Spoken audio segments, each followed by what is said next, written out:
Radio Universidad de Chile presenta Tras las líneas, conversaciones con Manuel Antonio Garretón, Premio Nacional de Ciencias Sociales. Un programa del Departamento de Sociología y Magíster en Ciencias Sociales de la Universidad de Chile. Muy buenas tardes. Iniciamos un conjunto de programas que hemos denominado Tras las líneas para, desde la mirada sociológica, pero por supuesto más allá de ella, examinarnos como sociedad, pensar lo que somos, descubrir cuáles son las investigaciones que estamos haciendo, discutir con actores sociales que viven los procesos de cambio y a los cuales los investigadores, los académicos, interrogan a veces a través de encuestas, a través de entrevistas para sus artículos, pero queremos hacerlo con la presencia de ellos en un diálogo.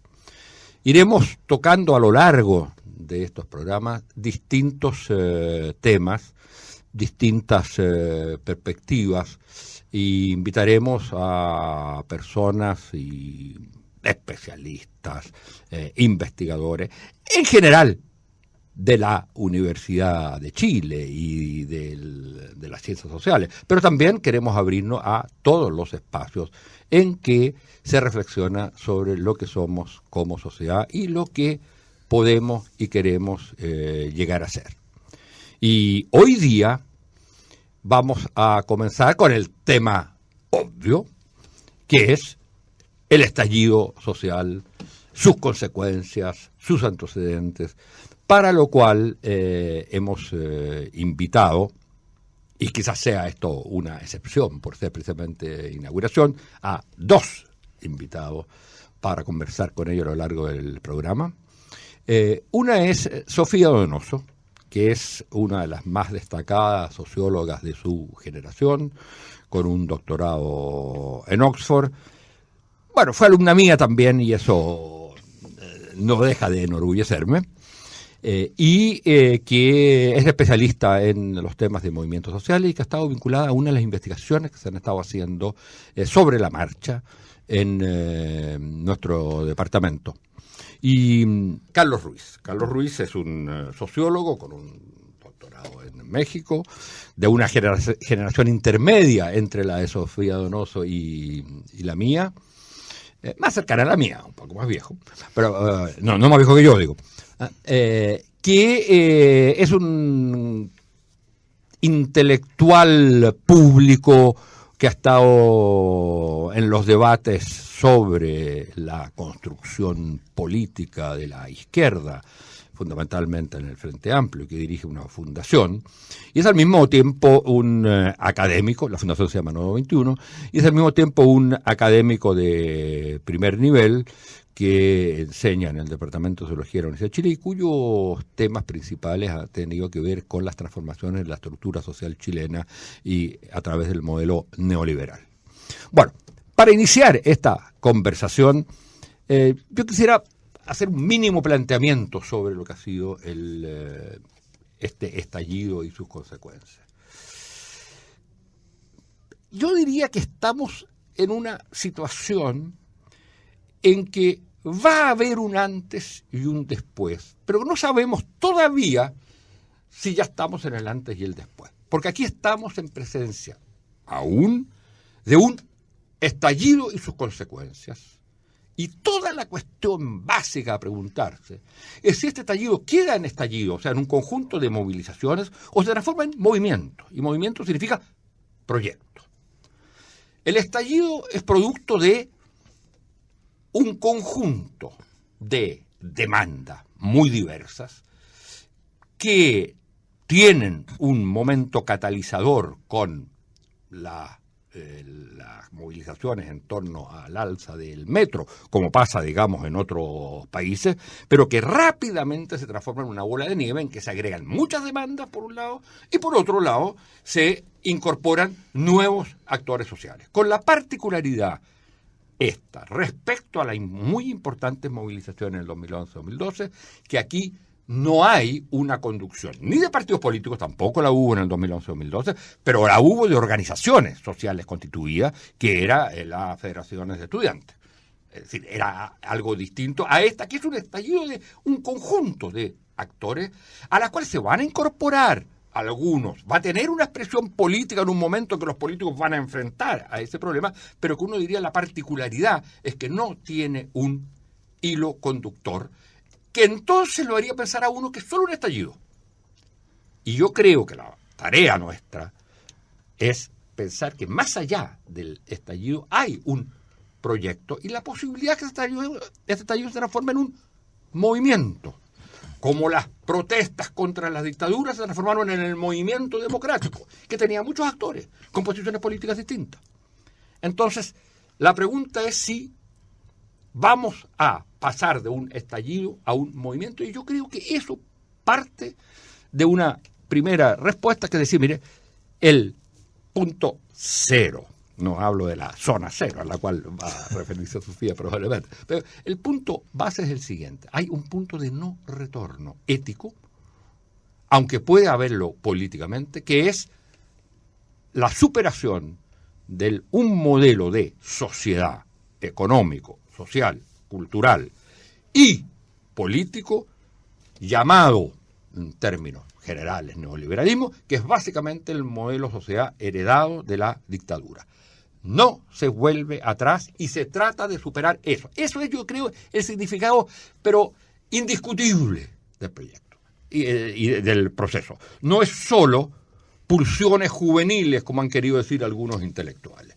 Estamos en presencia de algo que marca la posibilidad, no la seguridad, la posibilidad de un orden social distinto. Y si eso no se logra, yo tengo la impresión que vamos a tener permanentes estallidos y la sociedad se va a hacer ingobernable, si no hay una señal de ese salto. Y también de un nuevo orden político. Si el orden económico-social se tiene que caracterizar fundamentalmente por el tema de la igualdad y la dignidad, y el término de los abusos, el orden político se tiene que caracterizar por, básicamente, superar el orden institucional que nos dio la dictadura y que heredamos, pese a las correcciones que se hayan hecho, pero al mismo tiempo volver o recrear una relación entre lo político como una entidad y el mundo de la sociedad. Sí, y eso tiene hoy día un punto de avance, a mi juicio, que no lo tiene el otro aspecto todavía, el aspecto económico-social. Y ese punto de avance es la posibilidad de un proceso de generación de una nueva constitución que tiene mucha importancia por la nueva constitución, pero sobre todo tiene importancia porque puede ser el lugar de reencuentro de lo político y de lo social. Dicho eso, empecemos la conversación sobre cómo ven ustedes, no necesariamente lo que yo acabo de decir, pero cómo condensarían su pensamiento sobre lo que ha sido y lo que puede ser lo que hemos vivido en estos tiempos. Sofía ha hecho investigaciones especiales sobre este tema y entonces nos puede decir algo al respecto, pero puede decir lo que quiera. Bueno, yo coincido contigo, Manuel Antonio, en que estamos en un punto de no retorno. Ahora no sabemos si es que a dónde nos va a llevar este camino que ha sido iniciado, ¿cierto? Pero que no sabemos muy bien hacia dónde va. Y ahí yo creo que hay que tener mucho ojo. Yo, en lo personal, tengo un grado de preocupación también porque vemos también que una particularidad de este estallido social es la falta de conducción tanto desde los partidos políticos como desde las organizaciones sociales. Tú mencionabas olas de protestas previas, ¿cierto? El 2006, 2011, que fueron de una u otra manera conducidas, ¿cierto? Por organizaciones que aún tenían cierta relevancia, ¿cierto?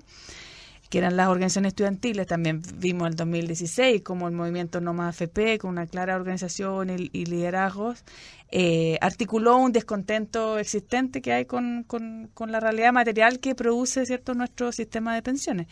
Y hoy en día no vemos eso de manera tan clara, lo cual conlleva una serie de problemas que hemos visto, ¿cierto? Disputas en torno a cómo conducir esta crisis a una salida política. Y ayer tuvimos este balde de agua fría que fue la encuesta CEP, donde se muestra, ¿cierto?, que los partidos políticos claramente tienen un tremendo problema de legitimidad. Entonces uno se pregunta si es que los partidos políticos tienen ese nivel de desconfianza entre la gente, ¿cómo van a ser ellos los que nos proveen la solución? Pero dentro del marco de un sistema democrático eso es lo que...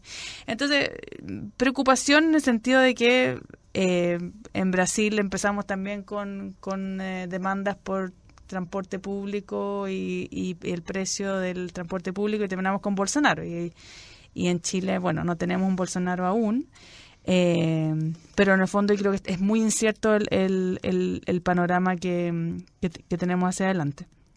Ahora, dentro de ese contexto igual hay ciertas luces, ¿cierto? Yo creo que, nuevamente, haciendo referencia a la encuesta CEP, yo creo que el sentido común del chileno promedio es bastante razonable, ¿cierto? Y vemos ciertas luces de esperanza, como por ejemplo tú mencionabas, ¿cierto? Aumenta el apoyo a la democracia, esta pregunta típica que se hace sobre la democracia como sistema, como régimen político es preferible a cualquier otro régimen, sube, etcétera. Entonces, pareciera ser que los chilenos y chilenas, de una u otra manera, quieren democracia, no están para nada conformes con la democracia en su funcionamiento actual, y quieren una constitución en su gran mayoría. Entonces también por ahí se ve como un cierto norte, un cierto camino hacia por donde podemos transitar, por así decir, para salir de esta crisis.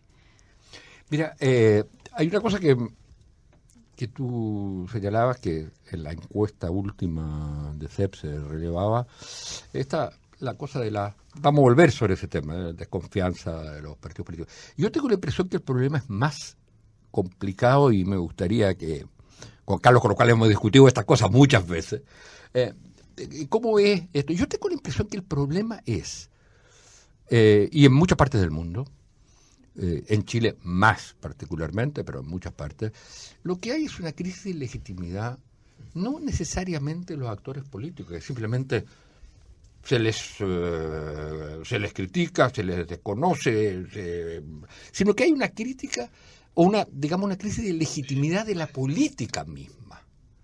La falta de legitimidad de la política, es decir, no hay espacio de legitimidad de la política. El movimiento, cualquiera que sea, se identifica como que ellos son lo político, ellos son la sociedad. La violencia se identifica, esta es la única manera de influir políticamente. Los movimientos de la élite se identifican también la política con la acción de ellos mismos. Entonces el espacio propio de lo que es la política de alguna manera desaparece ante poderes fácticos, cualesquiera que ellos sean. Y yo creo que un gran problema en esto, y por eso es importante a mi juicio el proceso constituyente, es la posibilidad de relegitimar la política, independientemente que los actores uno diga no me gusta ninguno.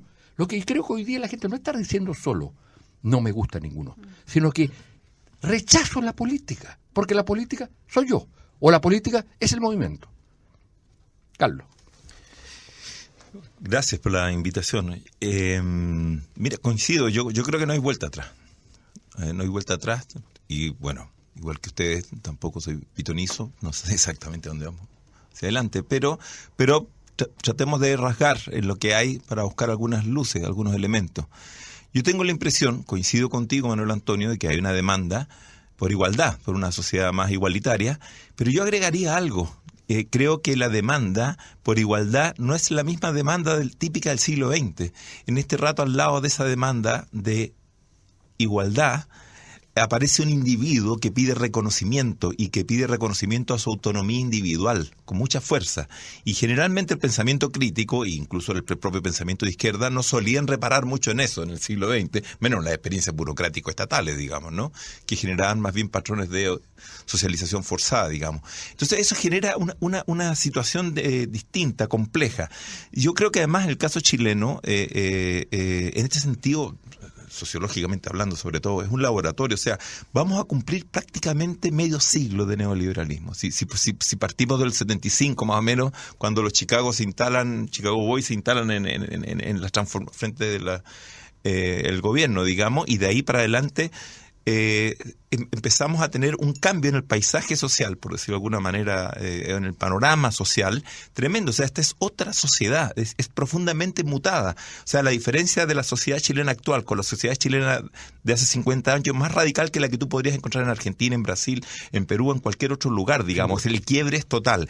Entonces, esa sociedad necesita por la dictadura, que no pasó en los otros casos. Además, es que es la más refundacional de América Latina, digamos. Entonces, la reconstrucción de alguna manera de la política tiene que pasar por construir un anclaje en esa nueva sociedad. Y no en la sociedad anterior, de alguna manera. Entonces, de alguna manera, el desfasaje que tiene la política es que todavía en muchos casos le habla a la sociedad anterior. Por eso que esta es una movilización sin banderas políticas, pero también sin banderas de los actores sociales. Muchos colegas, sobre todo argentinos, me preguntaban, bueno, che, y los sindicatos no iban delante de las marchas. Pero también es, ojo, sin oradores. La bandera Mapuche. Bueno, o la bandera chilena negra, ¿no? Claro, que impresionante, ¿no? Pero en cambio es un enjambre gigantesco de individuos con carteles individualizados, ¿no? Que instalan una demanda de reconocimiento y de reconocimiento individual. Entonces, en este rato, ahora, ¿qué tipo de fisonomía van a adquirir en términos asociativos estas situaciones y a qué tipo de refundación van a llevar de la política? Esa es una cosa que me parece que es lo que está abierto en este rato y que hace tan interesante al proceso de la sociedad chilena. Por lo tanto, yo diría que este es un proceso que es mucho más indicativo de lo que viene en el siglo XXI, quizás de lo que ya pasó en el siglo XX. Somos un laboratorio en este rato. Pero en ese sentido, Carlos, una pregunta más de fondo se está celebrando en este momento, terminó la semana pasada el Congreso del Futuro. Y ahí se plantea la pregunta fundamental que hace por el futuro, tiene un componente, digamos, de alguna manera civilizatorio. Entonces, mi pregunta es, si fuera de ese aspecto de terminar con la sociedad de los últimos 50 años, de la sociedad neoliberal, si aceptamos ese nombre genérico, terminar con la sociedad neoliberal, con un régimen político de democracia finalmente restringida. ¿Se trata de eso solamente o hay larvadamente un componente civilizatorio? Piensen ustedes que detrás, y eso es discutible, pero que detrás de la movilización contra la PSU, aunque sea una minoría, siempre los movimientos son inicialmente minoría, no está planteando otra cosa. Primero, no queremos elección. No queremos elección. O sea, estamos atacando pero detrás de eso, lo que se está discutiendo es que queremos una universidad de libre acceso. Y al mismo tiempo, y tú debes tener la experiencia, no sé si a ti te ha tocado, Sofía, pero de estudiantes que simplemente se resisten a aceptar los programas que entregan los profesores. Y no estoy diciendo que sea bueno o malo, digo, es la realidad. Se resisten a aceptar las calificaciones que los profesores dan. Yo no podría decir, bueno, hay algo en esa demanda que es más civilizatorio. Que es decir, mira, ¿sabe qué? ¿Y por qué esta institución, que son las universidades y otras, estoy poniendo el ejemplo que nos toca a nosotros, pero por qué eso es lo que tiene que existir? ¿Por qué no podemos transformar la demanda de igualdad, es decir, de horizontalidad, en una demanda también de cómo se aprende, de por qué tiene que haber, qué autoridad tiene alguien que sabe, que dice saber más que yo, cuando eso está por probarse? Entonces, yo tengo la impresión que aquí hay algo que le mueve el piso a todas las instituciones, no solo al carácter neoliberal de las instituciones. Piensen ustedes que lo que ha pasado con la Iglesia Católica no fue por ser neoliberal. Yo creo que en relación a tu comentario y también lo que comentaba Carlos antes, yo creo que efectivamente las transformaciones neoliberales también han creado un nuevo sujeto, ¿cierto? Exacto. Como más consciente quizás de su individualidad, más consciente de no sé si sus derechos necesariamente, pero que en el fondo también por un tema de las condiciones materiales que significa una transformación neoliberal como la que hemos vivido entonces también eso también condiciona la política, por así decirlo. Y efectivamente un nuevo proyecto político progresista tiene que hacerse cargo de ese sujeto neoliberal, si tú quieres. Yo me acuerdo de un estudio que leí hace un tiempo, siempre saco a colación este ejemplo porque me parece muy ilustrativo. Era un focus group y había una cita ahí de un chico que hablaba de que él había accedido a la gratuidad después de la reforma de la presidenta Bachelet. Y él se refería a que él se había ganado la gratuidad. O sea, él no concebía de alguna manera que la gratuidad fuese o que la educación fuese un derecho social, como que todavía lo pensaba como en términos de que él se lo había ganado de alguna manera, a pesar de que no había hecho nada para ganárselo, digamos, más allá de su condición socioeconómica. Entonces, efectivamente, yo creo que pensar como un proyecto progresista futuro, que en el fondo se haga cargo de esta demanda por reconocimiento, que se haga cargo de esta demanda por dignidad que hemos visto en las calles, ¿cierto?, en distintos ámbitos, requiere también tratar de entender mucho mejor de lo que hemos entendido ese sujeto que ha sido como construido a través de estas 40 años de transformación neoliberal, ¿cierto? Y su manera de relacionarse con la política y su manera de concebir sus derechos y su individualidad, ¿cierto? Y eso yo creo que nos falta todavía conceptualizar eso. Y además hay que meterle transformaciones de la sociedad contemporánea civilizatorias que no son neoliberales. Internet en sí mismo no es neoliberal. Claro. Aquí a veces se habla de un nuevo pacto y yo creo que una de las dimensiones del nuevo pacto va a ser una nueva relación entre el Estado y el individuo. Se habla de nuevo pacto como si hubiese un pacto anterior. No hubo pacto. Bueno, nunca además, hubo un pacto. Aparte de eso, pero además la relación entre el Estado y el individuo, o sea, que va a tensionar las relaciones, la frontera entre lo público y lo privado, etcétera, que lleva muchas relaciones. Entonces, por eso insisto, yo creo que este es un tiempo de fragua, por decirlo de alguna manera, mucho más incluso de redefinición de la cultura política, que es más indicativo de tendencias que puedan venir, anuncios, es más un momento de anuncio de cuestiones del siglo XXI que de estertores todavía que quedan del siglo XX. Porque es una nueva sociedad. Es una nueva sociedad y es un tipo tú dijiste recién Sofía, de engendro, digamos, que produjo esta experiencia del capitalismo finisecular y de principio de vuelta de siglo en una intensidad que ocurre en Chile que no ocurre prácticamente en otro lugar. Entonces es expresivo de ese tipo de contradicciones culturales y sociales que eso, insisto, lo hace muy laboratorio. ¿Y quién es el sujeto de eso? Porque obviamente en los albores de la sociedad industrial y el capitalismo es la clase obrera. Después son las clases obreras, los sectores medios. Para otro tipo de demanda son las identidades. De momento te diría, voy a arriesgar una ¿y qué relación con la política establece? Muy poco original, pero muy clásica, casi griega, pero estamos ante un nuevo pueblo. No es el pueblo del siglo XX.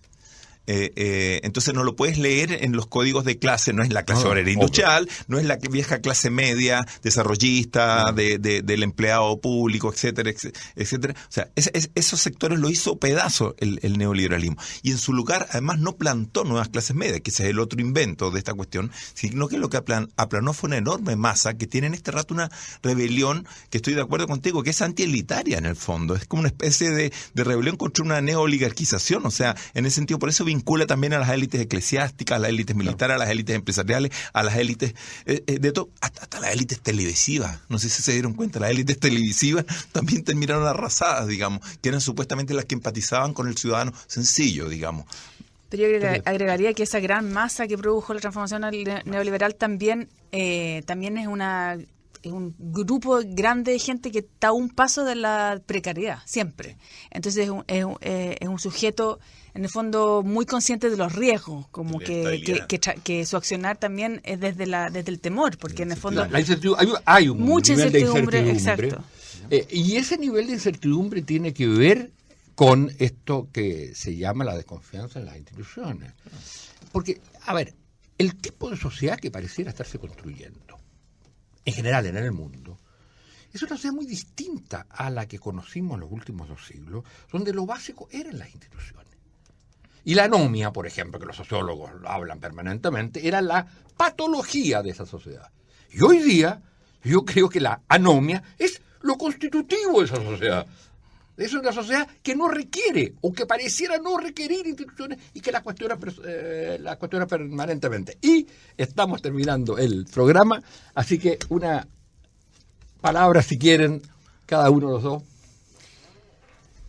Bueno, como haciendo referencia a lo que decía al inicio de esta conversación, yo creo que el camino es bien incierto y yo creo que ningún trabajo sobra. Yo creo desde las universidades, y en particular de la Universidad de Chile, desde dirigencias sociales, dirigencias de partido, a pesar de su poco prestigio en el momento actual, yo creo que todo suma en el fondo y para conducir este camino. Poco prestigio, pero hicieron un acuerdo que ha puesto a Chile.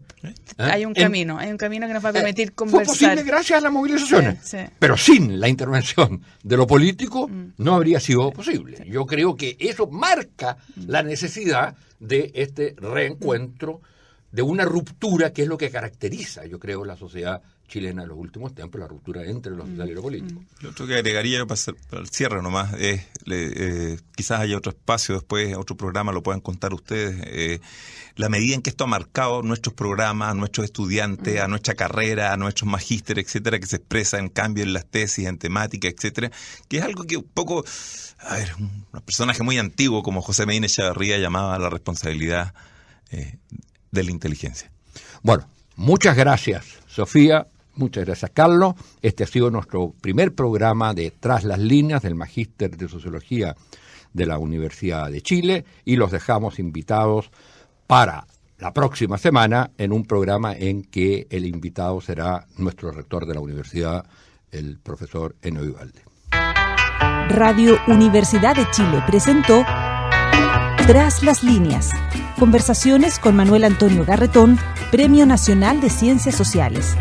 Un programa del Departamento de Sociología y Magíster en Ciencias Sociales de la Universidad de Chile.